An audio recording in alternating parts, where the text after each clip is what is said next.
बिहार में चुनाव की सरगर्मी तेज है और लोग ये पहले मानकर चल रहे थे कि बिहार में जो अहम मुकाबला है वो मुकाबला है एनडीए गठबंधन के बीच और यूपीए गठबंधन के बीच। यूपीए गठबंधन को लीड कर रही है राजद और तेजस्वी यादव, जब वहीं एनडीए अपना चुनाव मुख्यमंत्री नीतीश कुमार की अगुवाई में लड़ रही है। और लोग ये मानकर चल रहे थे कि मुकाबला यूपीए एनडीए के बीच है, लेकिन कहानी में ट्विस्ट होता दिखाई दे रहा है। जी हां, जब से बिहार की राजनीति में प्रशांत किशोर की एंट्री हुई है, पहले तेजस्वी यादव से आप लोग पूछे कि 10वां क्लास कब पास करोगे, तब आके सवाल कर।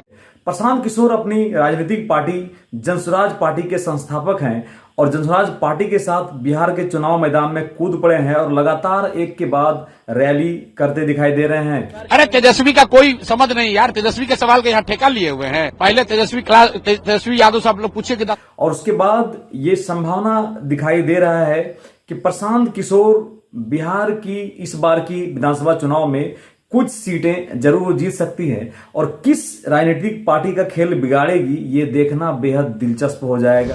जबकि जमीनी हकीकत यह है कि बिहार में आज शिक्षा की स्थिति लालू जी के राज से भी ज्यादा खराब है।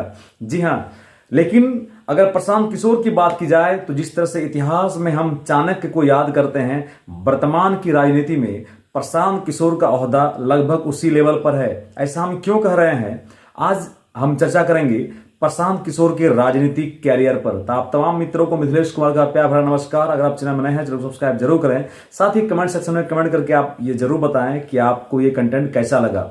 अगर प्रशांत किशोर की बात की जाए तो सन 1977 में उनका जन्म बिहार के रोहतास जिले के कोनार गांव में हुआ था। बाद में उनके पिता बक्सर में जा बसे और बक्सर से ही प्रशांत किशोर ने अपने माध्यमिक शिक्षा की पढ़ाई पूरी की। उसके बाद इंजीनियरिंग की पढ़ाई के लिए वो हैदराबाद चले गए।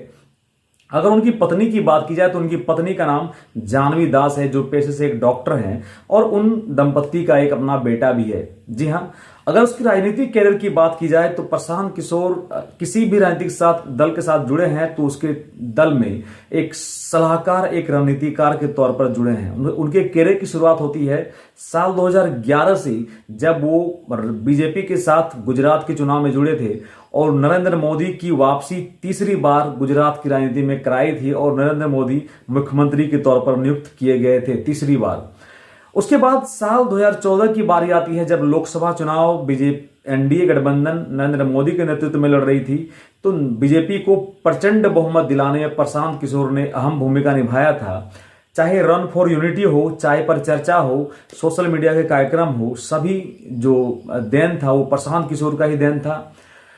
नरेंद्र मोदी की ताजपोशी हो गई, एनडीए गठबंधन को प्रचंड बहुमत आ गया। उसके बाद बीजेपी और एनडीए से प्रशांत किशोर का नाता टूट जाता है। उसके बाद नाता टूटने के बाद प्रशांत किशोर जुड़ते हैं बिहार की विधानसभा चुनाव में नीतीश कुमार की जेडीयू और आरजेडी गठबंधन के साथ, और वहां जुड़कर वो साल 2015 में नीतीश कुमार को मुख्यमंत्री का पद दिलाते हैं और एनडीए को पटखनी देने में एक अहम भूमिका निभाते हैं।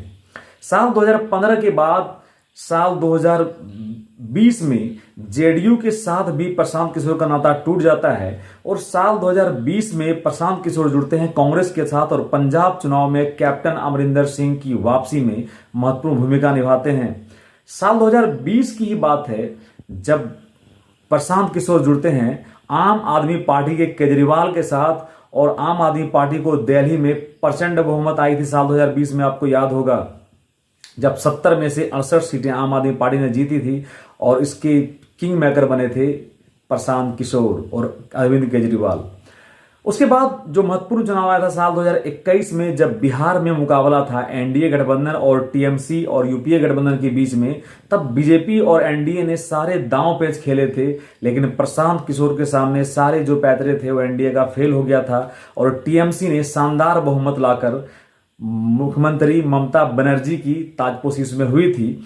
तो प्रशांत किशोर का जो विनिंग रेशियो है लगभग 99% के आसपास है। अगर प्रशांत किशोर किसी राजनीतिक दल के साथ जुड़ते हैं तो जीत की गारंटी होती है। लेकिन प्रशांत किशोर इस बार बिहार के चुनाव में 2 अक्टूबर 2024 को जनसुराज पार्टी का स्थापना किया था, उसी के साथ बिहार राजनीति में उसकी एंट्री हुई है। अब देखना दिलचस्प होगा कि प्रशांत किशोर इस बार खुद की पार्टी के साथ क्या गुल खिला पाते हैं। आप इसी प्रकार की जानकारी के साथ बने रहें मिथिलेश कुमार के साथ। जय हिंद, जय भारत।